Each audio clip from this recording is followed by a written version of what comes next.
என்ன வேண்டாம் உனக்கு பிரச்சனை என்கிட்ட சொல்றா. ஒருத்தன் ரொம்ப அசிங்கப்படுத்திட்டான் மாப்பிள்ள. அவனை ஏதாவது ஒண்ணு செய்யணும் மாப்பிள்ள. நம்மளால என்னடா செய்ய முடியும்? ஆனா அதுக்குன்னு தனியா ஆள் இருக்காங்க, பணம் தான் செலவாகும். ஒன்னு ரெடி பண்ண முடியுமா? எவ்வளவு செலவானாலும் பிரச்சனை இல்ல மாப்பிள்ள. அவனை கொன்னே அவன மாப்பிள்ள. அவ்வளவு வெறி மாப்பிளைக்கு. ஒண்ணும் கவலைப்படாது, நம்மள்ட்ட அந்த மாதிரி ஒரு ஆள் இருக்கு. மதம் கொண்ட யானை இருக்குடா. அவனை வச்சு நம்ம என்ன வேணா செஞ்சுக்கலாம். பணத்தை மட்டும் நீ ரெடி பண்ணு. சரி மாப்பிள்ள, ரெடி பண்றோம் மாப்பிள்ள. மாப்பிள்ள பணம் ரெடி பண்ற மாப்பிள்ள. அவரை போய் பாக்கலாமா? வா மாப்பிள்ள போலாம். பாப்போம். மாப்பிள்ள இங்கதான் இருப்பாரு, வா போய் பாப்போம்.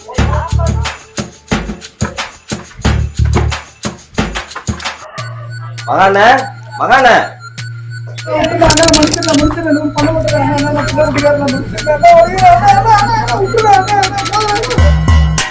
ஏண்டா வராதான் வந்திருக்கீங்க, என்ன செய்தி?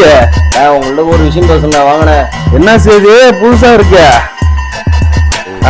மகானே பார்க்கவே பயங்கர